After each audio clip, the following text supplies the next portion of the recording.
Hey, happy Saturday, everybody. Welcome back to the Damien Jones podcast. I'm your host, Damien Jones. Thanks for joining me again. I hope that everybody is social distancing in your normal life, staying safe, staying positive, washing your hands, using this time to uh, capitalize on this kind of free time that we have. My condolences to anyone who has lost a loved one or those that are dealing with tough difficulties as we all are. My heart goes out to you, and my family and I are continuing to pray for you. But today's show is about sports, if you will. Sports and also the social piece of the sport. And as we all know, unless you've been under a rock, ESPN and Netflix will be airing a all access, unprecedented, never seen before footage documentary about the 1998 championship run for the Chicago Bulls called The Last Dance. And in this documentary, we get a bird's eye view of what happened in practices, during the games, on the bench, all the factors that led up to the championship, how they got there, the journey, the drama with the front office, and particularly why that great team came to an end. And the greatest part about it is that we get to see up close and personal the genius and the tenacity and the greatness of one Michael Jeffrey Jordan, who, in my view, is the greatest basketball player of all time. And I'll talk more about that within this conversation. But what I want to unpack is some of the things that I remember from that 1998 squad. I'm a big basketball fan. For those that know me personally, know that I love basketball. I'm a basketball junkie, and I was born in 1985, so I was able to see Michael Jordan at the beginning of his championship years, the retirement, coming back from retirement the first time, and then winning though that second three-peat of championships as well. And I've been blessed to see all of Kobe Bryant's career and LeBron James' career, and just it's a golden time in basketball greatness, and I've been able to see all of that. But I want to talk about the greatness of Michael Jordan, of this team, and what I particularly remember, as you see on the screen, The Last Dance, and the dates that it will air for the next 5 Sundays. ESPN will stream live 2 episodes. And let me tell you, folks, this is going to be an absolute treat for each and every one of us. You know, for those young people who are watching this, maybe 25 and younger, maybe 30 and younger, you probably don't remember Michael Jordan. You probably know him as the guy with the shoes, the abstract figure. But for those of us who saw Michael Jordan, saw his trials and tribulations and the struggle and his successes, how he overcame obstacles, this is going to be an absolute treat. So for me, I'm a kid in the candy store right now, because Michael Jordan was a god to those of us during that. So in 1998, I was in 8th grade, wanted to be a basketball player, either a basketball player or a professional wrestler at that time. Shout out Heartbreak Kid, Bret Hart, all those different, Shawn Michaels, all those different guys. But this was a golden time in basketball. And so I just want to tell you about some of the things that I remember and some of the takeaways I have from that 1998 Bulls championship squad. But before we get started and get into that, take a moment right now and like this broadcast, share this broadcast. Go down and hit that share button. It only takes a second, because we're going to have some great conversation. And I encourage you, talk to me in the comments. Tell me what you think. If you think I'm crazy and I'm off base with some of my positions, hey, let me know. If you agree with me, let me know. Click like, click love, share, whatever have you. But let's have an interactive conversation, feel free to follow me on Instagram at I am Damien Jones, or for our previous conversations and our other content and conversations that we continue to have, go to my website. I am DamienJones.com. I am DamienJones.com. So let's get into the conversation as to what I remember from this great 1998 Bulls championship season. I just want to pull up on the screen really quickly the basis of the conversation, which is this guy, Michael Jeffrey Jordan. It all starts with Michael. It all starts with his tenacious attitude. It all starts with his competitive fire. It all starts with his relentless pursuit of greatness, his relentless pursuit to win. And I think that resonated to all of his teammates as well. But what we'll find out in the documentary is that it's called The Last Dance because the Bulls had won 2 consecutive championships. Michael Jordan had retired in 1993. He missed 1994. He came back in 1995. They lost in the playoffs. Came back in 1996. They won 72 games, won the championship, came back the next year, won the championship as well. And now they are entering this last season. And it was called the last season because the general manager, Jerry Krause, felt he was not getting enough credit with the team's success. And he told Phil Jackson that, Phil, I don't care if you, Phil Jackson, the head coach at the time, I don't care if you guys go undefeated and win a championship. You're not coming back. This is it. I'm breaking the team up, which made no sense, but there was some type of friction there as well. And so that's why it's called The Last Dance. But here's what I remember. Let me start here. Here is what I remember about this team. I remember the greatness of Scottie Pippen. In my view, ladies and gentlemen, Scottie Pippen is the greatest Bull, the greatest Chicago Bull of all time. Okay. Scottie Pippen, in my view, is the greatest Bull of all time.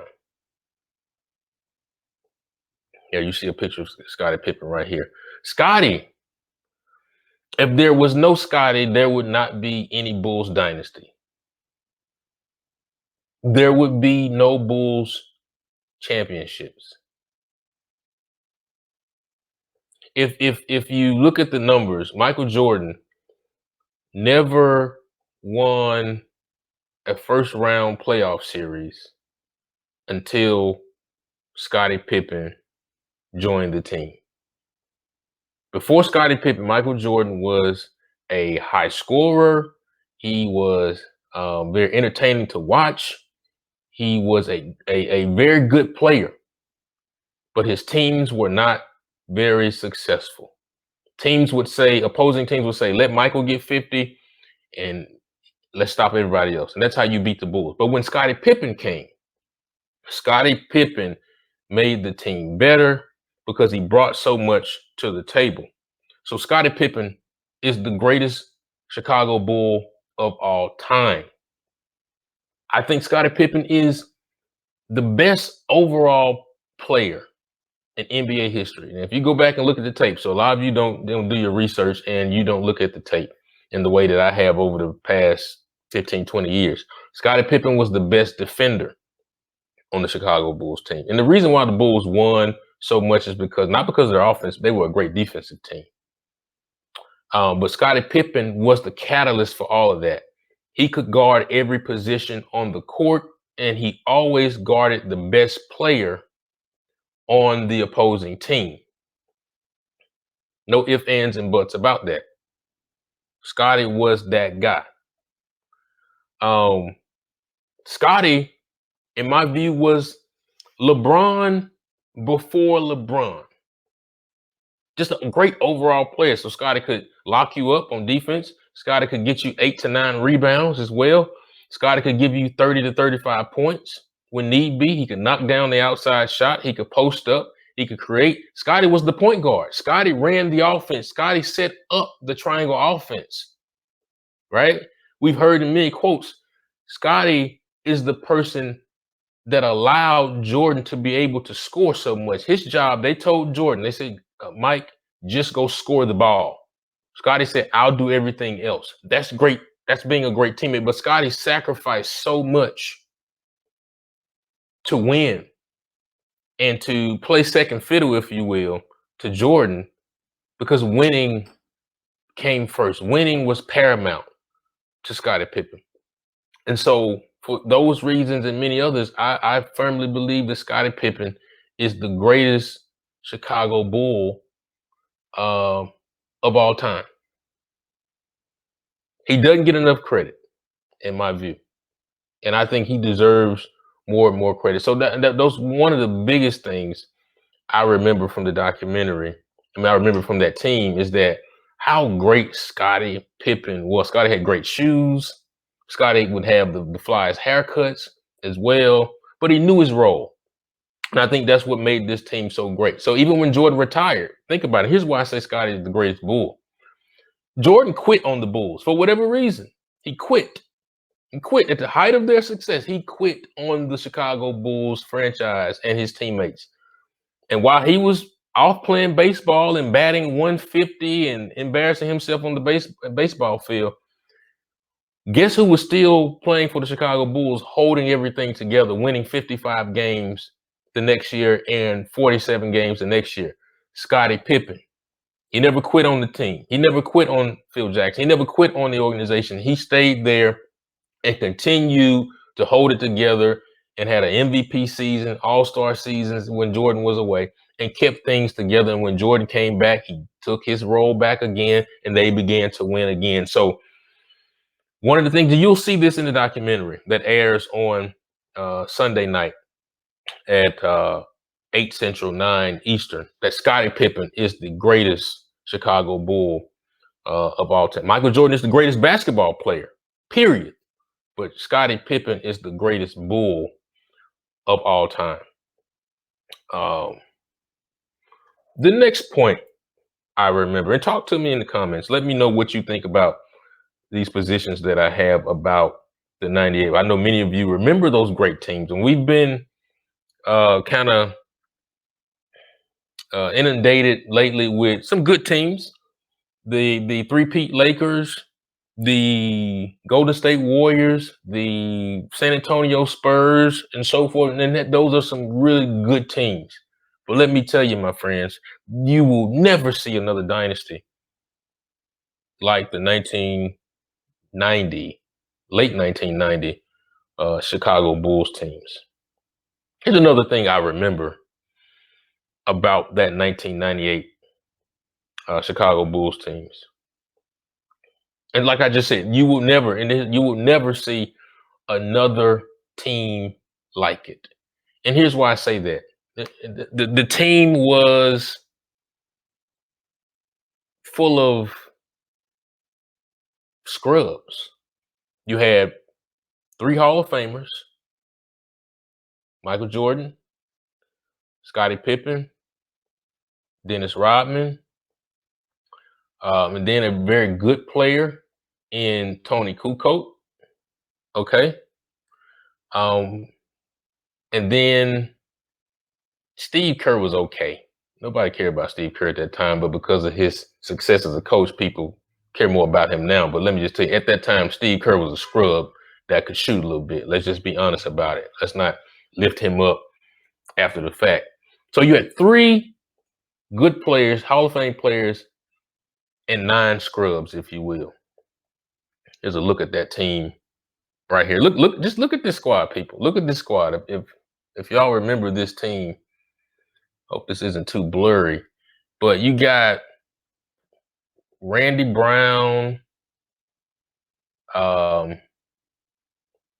Tony Kukoc, Judd Bushler, Steve Kerr, Dickie Simpkins, Scott Burrell, Keith Booth, Luke Longley on that squad. Yes, I remember all those names off the top of my head because that was my squad. I'm telling you. And so that team was so great. But here's what made them so great. You got 3 great players, scrubs. Everybody knew their role.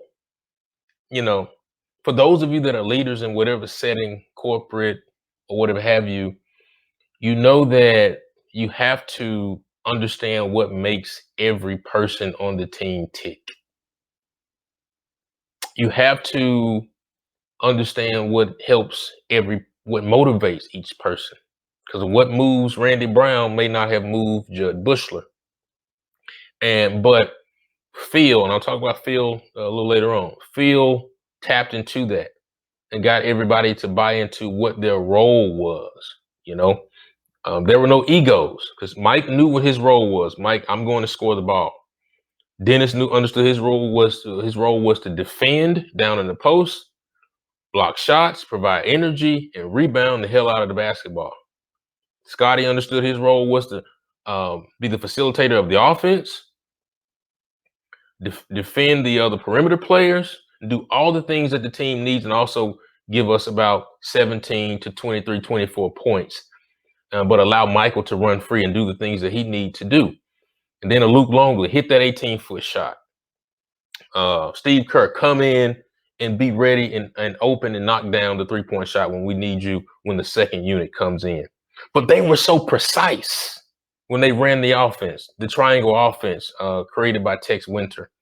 And I love that coaching staff, Tex Winter, Jim Clemens, all those different guys. Great team.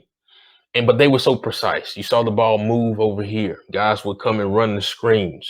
And they didn't do a lot of movement, a lot of crossover, a lot of fancy stuff. It was real simple. Get to your spot, hit the open jump shot.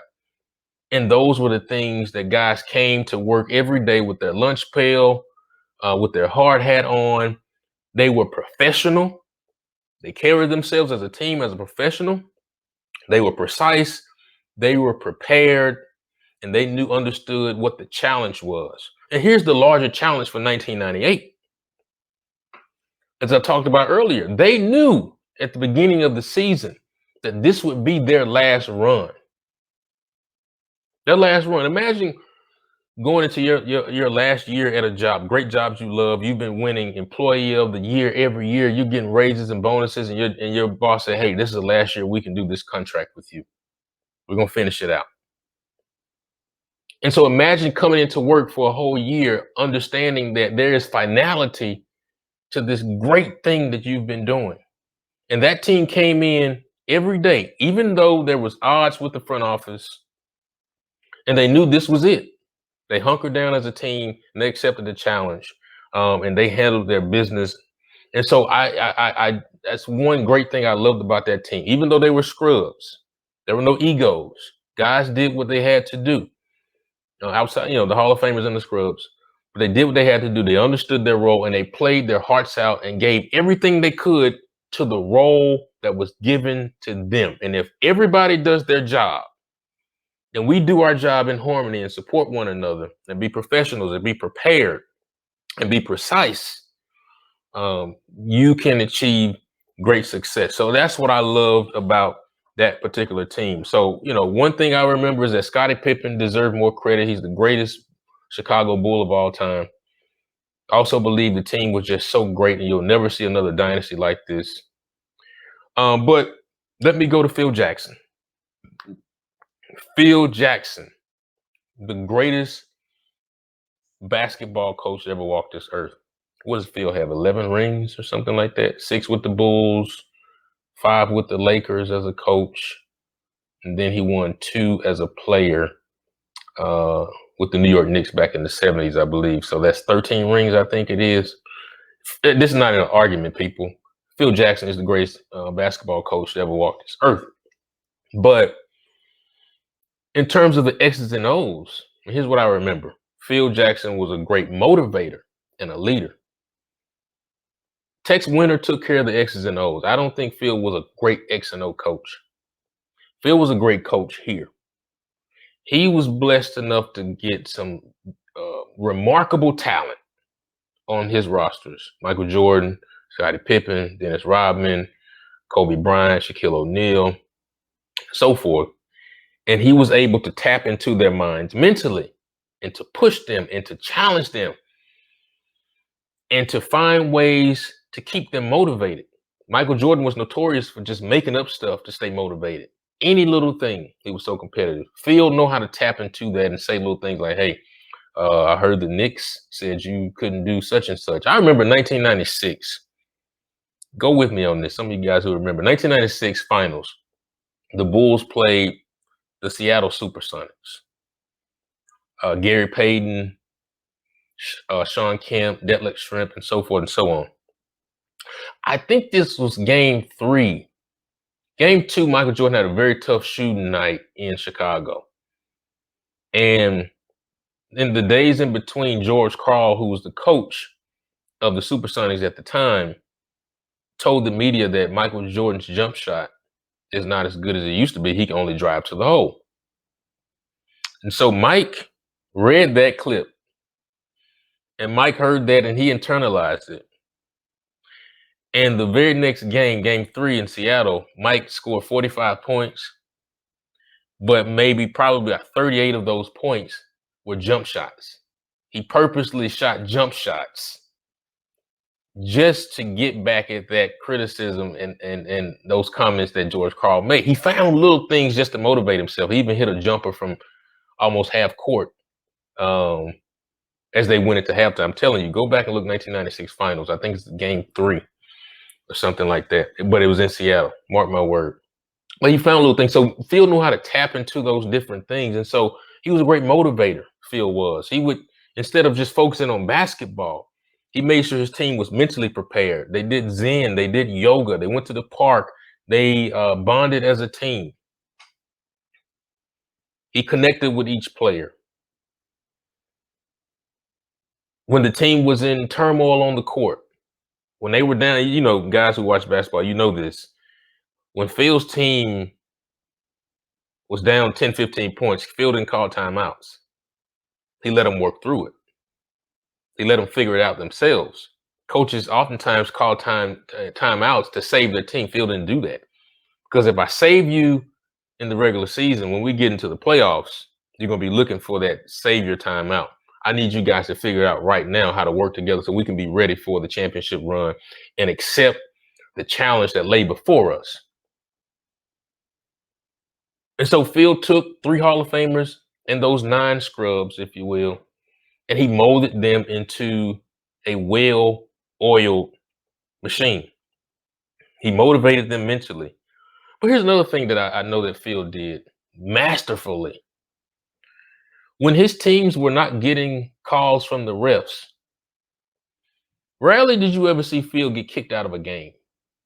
Phil didn't get kicked out of a game many times. I can't think of many times I ever saw it. Phil would use the press conferences and the media to criticize the refs openly to get calls for the next game. So in the post-game conference, Phil would talk about, in a very clever way, talk about what the refs didn't do, what they didn't call, and call out those things he wanted to be called the next game. Now, he would take a fine for it, $25,000, $35,000, but you would always see his team get those same calls in the next game. He was masterful.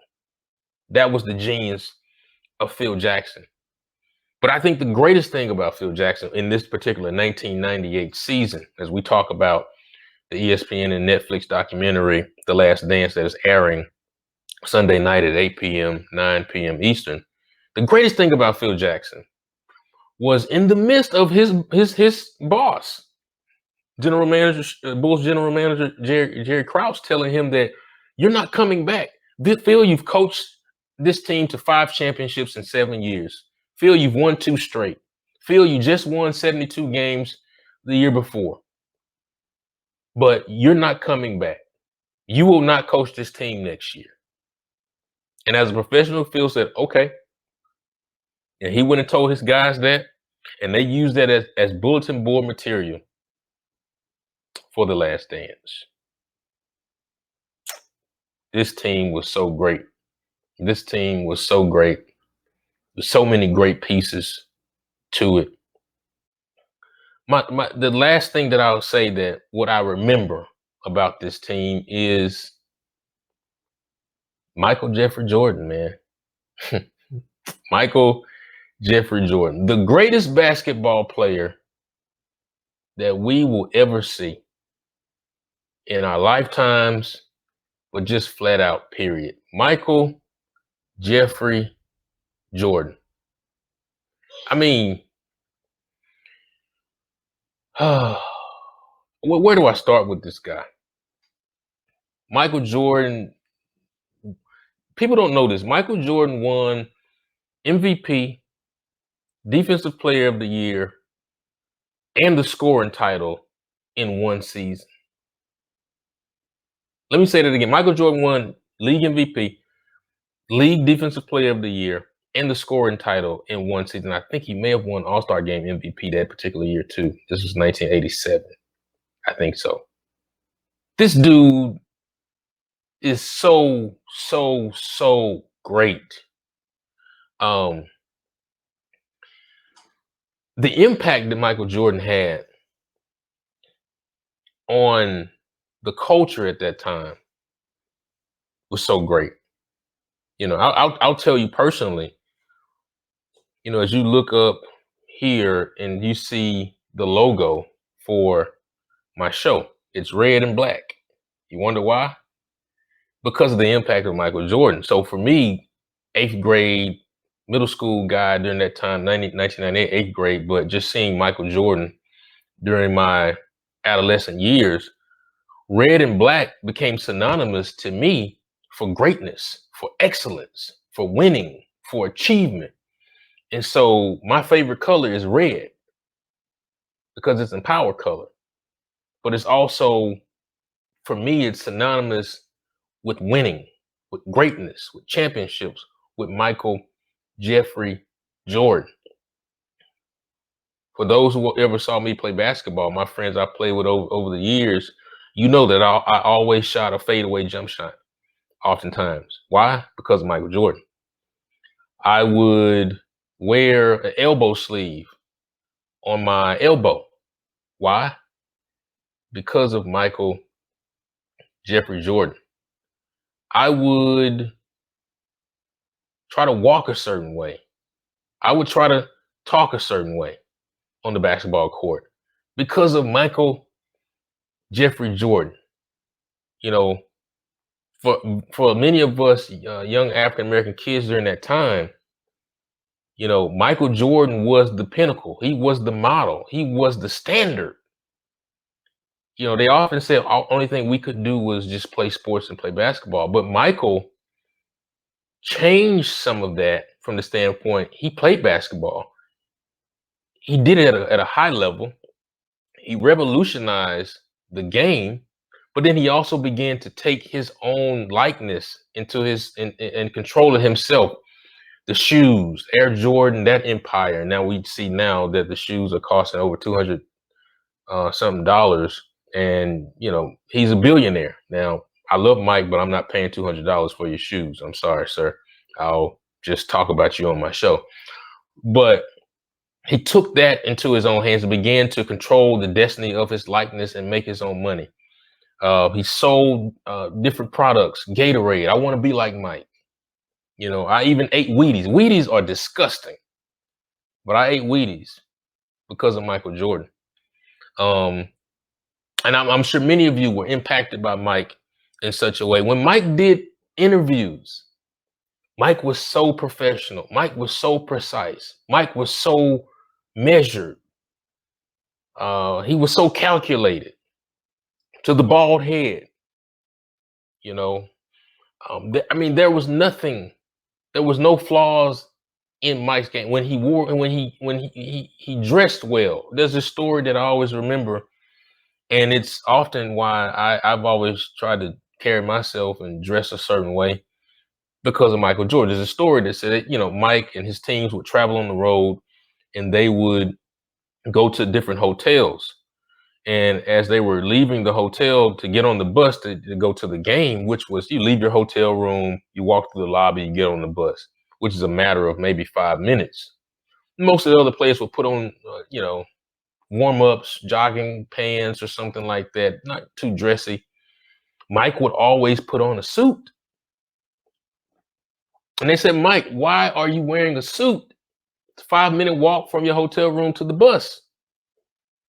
Now, as he made it, as the team would walk through the lobby, there would be a mob of fans and supporters waiting just to see them because the Bulls were they were they were like the Beatles. They were just like rock stars. And so people were waiting to see them. And Mike said, I have a lot of fans. We have a lot of people who support us, a lot of everyday people who maybe can't get a ticket to get to the game, but they can make it to this lobby.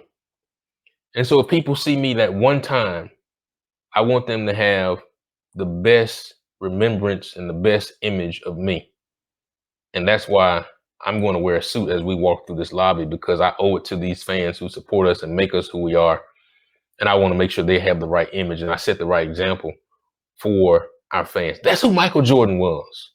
That's the greatness of Michael Jordan on and off the court.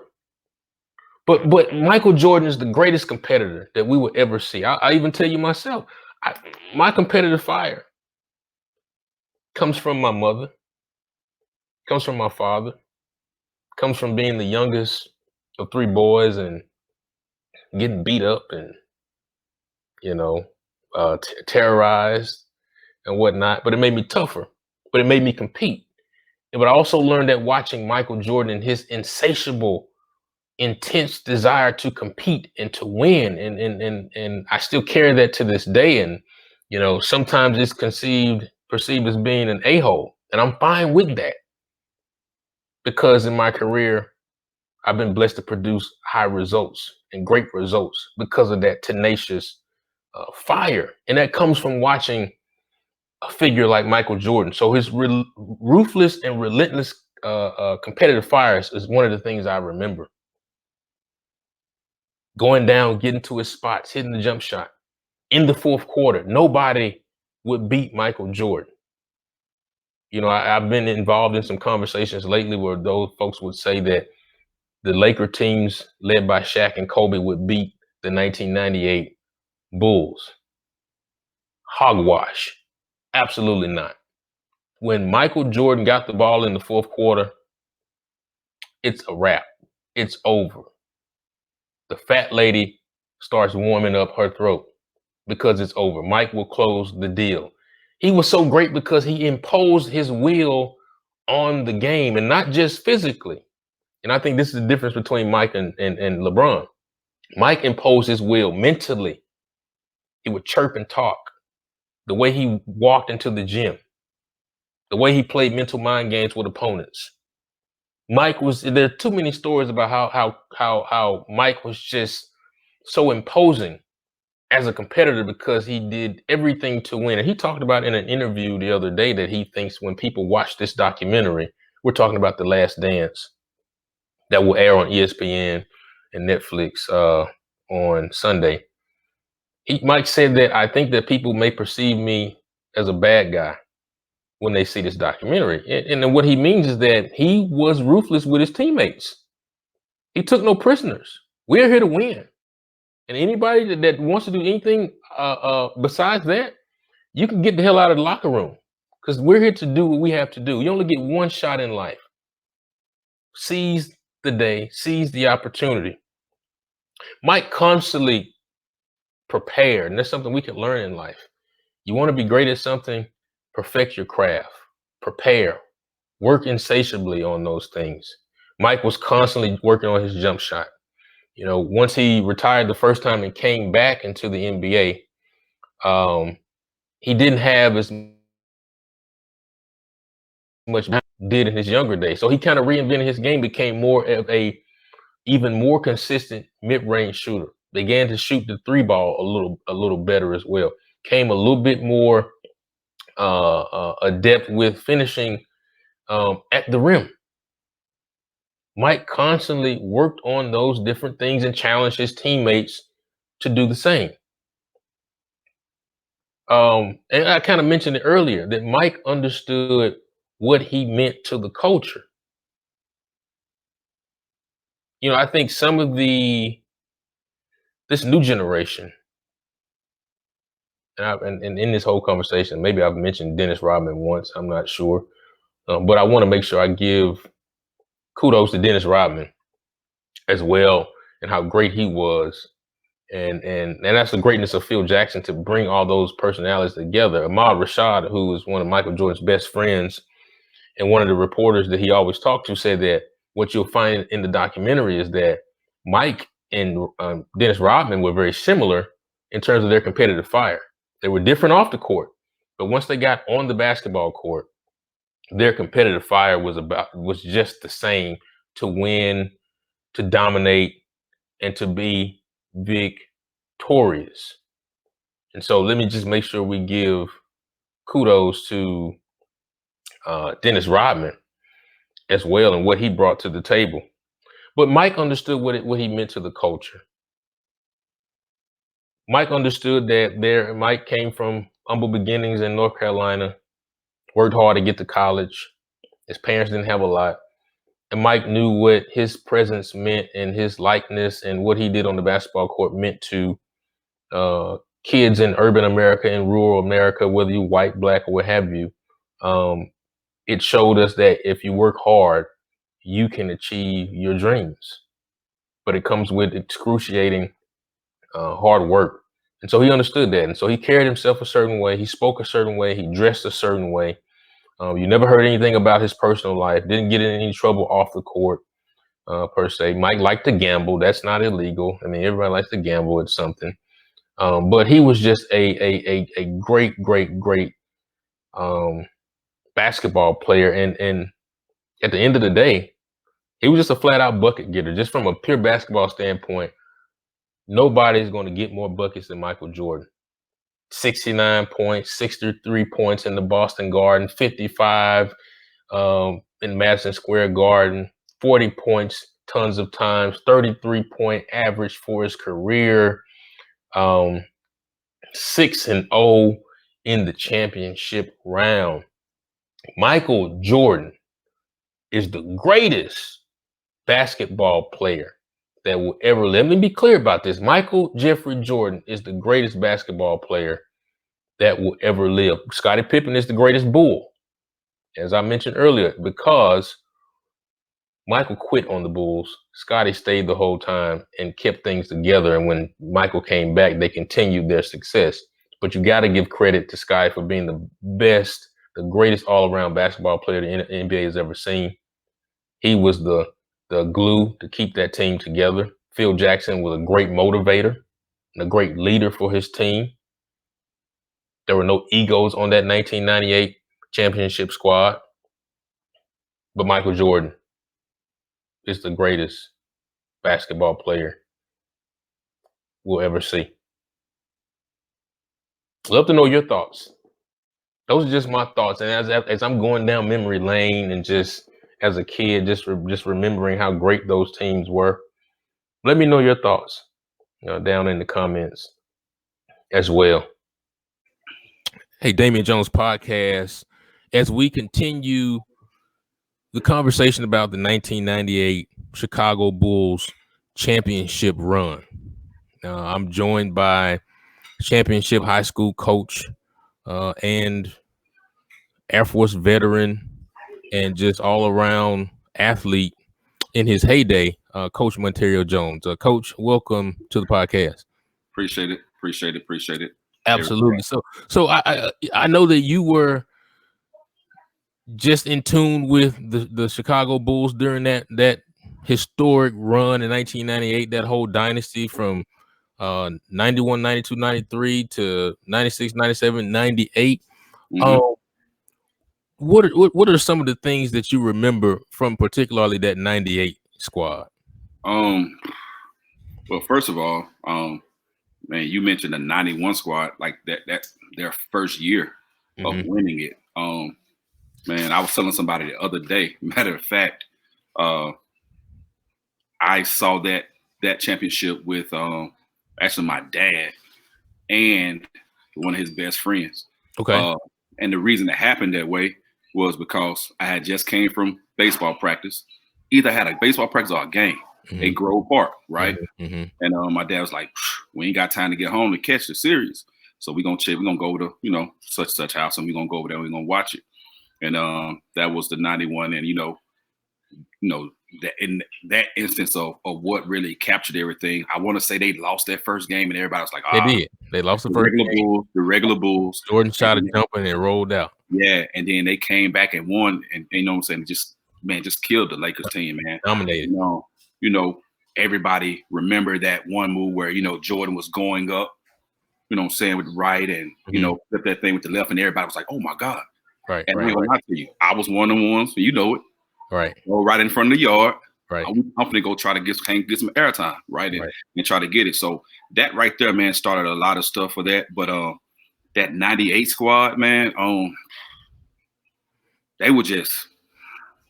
I mean, if you look at it from a not even a fan standpoint, if you look at it just from a standpoint of just knowing the game, watching the game enough, they were loaded all around.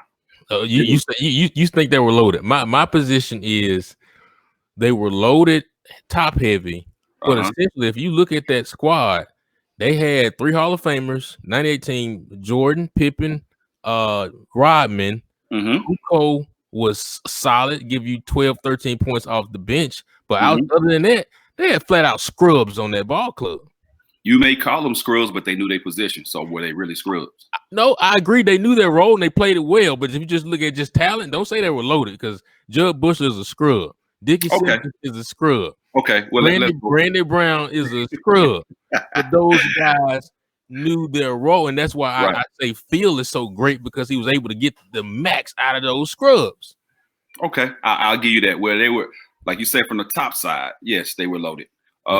They had Hall of Famers. Yes. At that point, were they Hall of Famers? No. But hey, they were.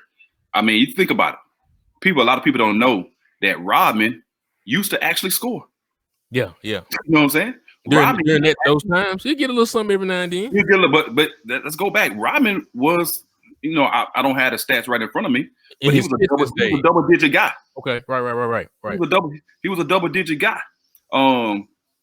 Was Ron Harper? Not Ron Harper. Was on PG. Yeah, on that squad. He was on the squad. So Ron Harper was supposed to be the next Jordan. He was. Ron Harper was tough. That Ron Harper that played for the Clippers, and he came in the league like doing his thing. Like, come on, bald head, kind of walking the same way, chewing the gum. Like, come on. And that's another thing that we talk about, even like the whole Jordan phase. I mean, that's a whole nother segment into it. You know what I'm saying? But talk to me about, and I talked earlier about the culture that Jordan and this team brought to America and to hip hop and to urban America. I was telling somebody about, we knew that when it was playoff time, the black socks and the black shoes were coming out. Man. You know what I mean? Like I was telling, the logo for this podcast is red and black, because red and black was synonymous with greatness and winning by way of the Chicago Bulls. Talk about that culture. Man, look, that culture there, man. Let's even just go back. I like to go back. Yeah. Let's go back to Jordan first shoe, right? I remember having that thing going into school the first day. I won first grade. I had that. The ones? When did you get some of the ones? I had some ones first grade, man. Okay. I had some ones first grade. Yeah. I don't know why mom and dad got, but I don't know how it happened, but it happened. Okay. But I had those joints. But needless to say, the Jordan shoe was the shoe. Like, we in high school, cats like, man, I ain't coming to first period. I ain't coming to second period, because I'm gonna jump on the J train, right? and I'm going to champ. I'm getting to the mall. Okay. Like, I'm not even coming to school the first, whatever. You know what I'm saying? That was before now how they do it. They do like the little tickets, like a lottery. You got the lottery, damn, you good. Nah.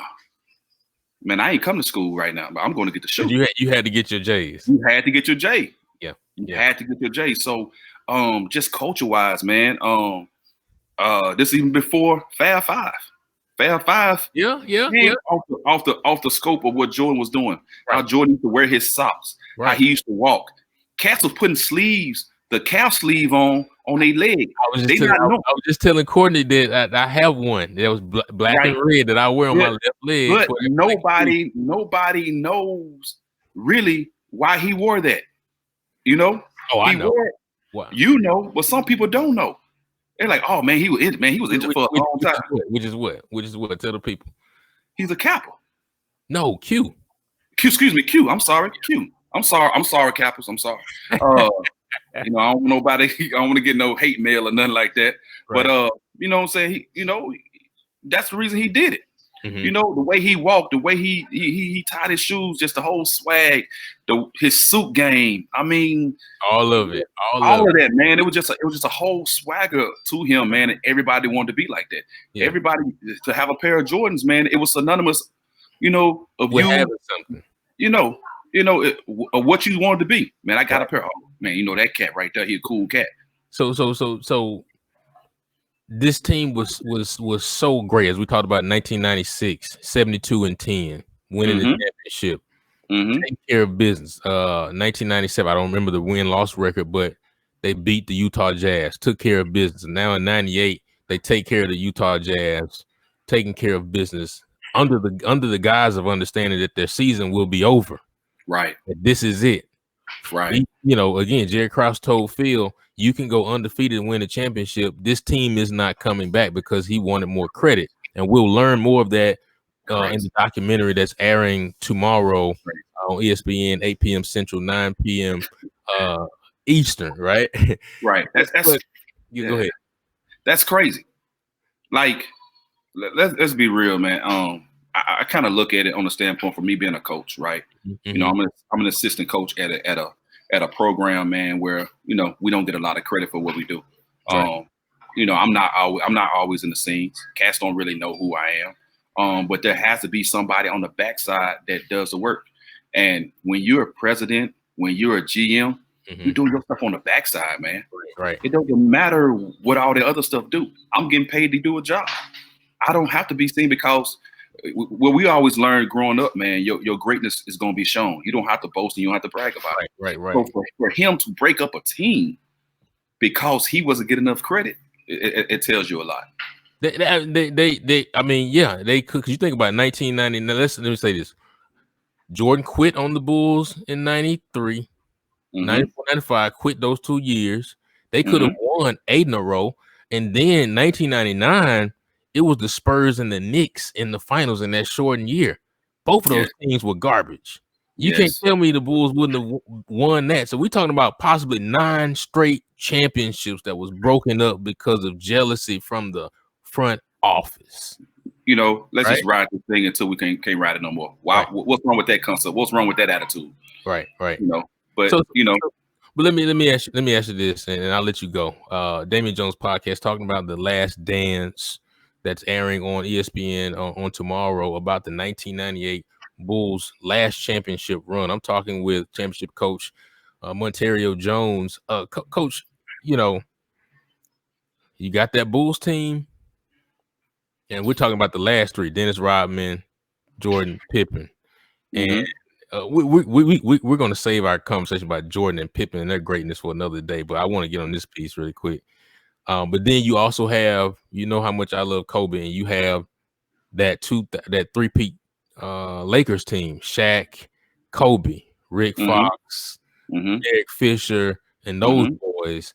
Right. Shaq made some comments a few days ago that his team would beat that late 90 Chicago Bulls team. That with his 3-peat team, his 3-peat Lakers would beat that last 3-peat Bulls, and I have to understand one part of the argument that Shaq would be dominant. There's nobody on the Bulls front line that could stop Shaq. Right. What say you? Who wins that series? Ooh, man. the Bulls at that time, so wise. I mean, because we know this, you know, playing the game, coaching the game. We understand that in the playoffs, the game it tightens up, it changes. The roster we use, it tightens up, man. Right. You know, I may go through the season if I got it. I may be a 9-10 guy rotation. Playoffs come, we may go down to 7 guys. You know what I'm saying? But that Lakers team, I don't think they would beat them. Yes, Shaq will be dominant, but I'm putting Pippen on Kobe. Yeah. I'm letting Jordan ride. I'm letting him just, you know, do his thing. I'm putting Pippen on Kobe. And then when he gets tired, I'm pulling some of those that you call scrubs off the bench and let them tire out. Plus on and plus on top of that, Kobe was still young. He was learning how to really play that game at the time. You know what I'm saying? He was doing his thing, but he was learning how to play that game. You got to understand the year that they played in the Western Conference Finals, they played Portland. Portland was supposed to win that series. Who you talking about? The Bulls? Oh, you talking about the Lakers? I'm talking about the Lakers. I'm talking about the Lakers. Rasheed don't fall out and do stupid stuff as Rasheed do. Right. We're talking about a whole nother story on that one, man. Absolutely. We're talking about a whole nother story on that one. Yeah. So and I love, I'll be honest with you, I love that Portland squad because they had a lot of the guys that, like, you know what I'm saying? They had exactly. They had a lot of those guys, you know what I'm saying? Pippen was on that particular team. Pippen was on that team. Brian Grant, Rasheed, Detlef Schrempf, one of the I think if I'm quoting it right, Sabonis was still on that squad. Sabonis was still there. Yeah, they had a Sabonis, and we got Sabonis. You know, I'm kind of talking around and going around, but we got Sabonis in the end. Sabonis was a highly skilled big man. I wish we would have got him before the age set in, the weight, and the knees start having a problem. But Sabonis was a problem. Last question, and I'll let you get out of here. Yes, sir. Let me show you this. Let's take a look at this particular photo. This is the iconic Game 6. Jay-Z talks about it in one of his songs. Game 6, meaning to just close it out, handle your business. 1998, The Last Dance, the last run. Jordan comes down. Let me say this, that last sequence, this picture, watching, they were down about 6 points with about 2 minutes left in this game. Exactly. And Mike just took the ball and took the game to his hands, made a move to the right, got an and one going to the goal, cut it down to 3. It came down, got another bucket somewhere, come down again, sneak and steal the ball from Karl Malone, coming down with 15 seconds in the ball in Mike's hands to close it out, down by 1. What does that photo mean to you? Man, that photo right there means to me, like, I'm the clutch guy. If we're gonna lose this game, we're gonna lose it on my back. I mean, we're gonna lose this game on my back. You know, I'm gonna get the ball, I'm gonna do a right, a left, a right. And I'm gonna try to get you off your rocker, get you where I want, and I'm gonna get to my sweet spot. What's my sweet spot? What's my thing? What can I do?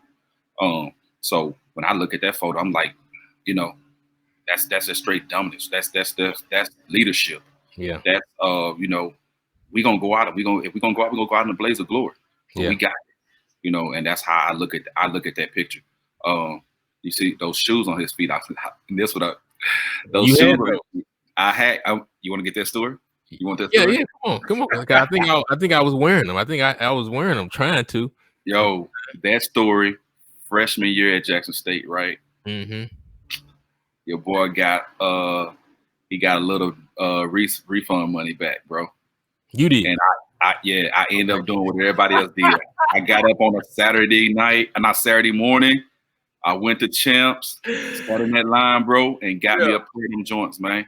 And look, I got me a pair of them joints, and I got me a pair of Cincinnati Bears. I remember those shorts. Cincinnati Bearcat shorts. And, you know, at that time. I was wondering where you got all that from. Yeah, man. Yeah.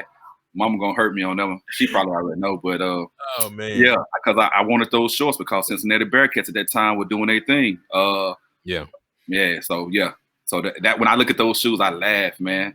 I love those shoes. Them things are comfortable. So we know what you did with your stimulus check, but Coach, but I know you're looking for. We're looking for. I know your house. I know we'll be watching. America will be watching the documentary, The Last Dance, on tomorrow night. It's going to be incredible. But Coach, appreciate you stopping by the appreciate podcast. you having me on. Absolutely.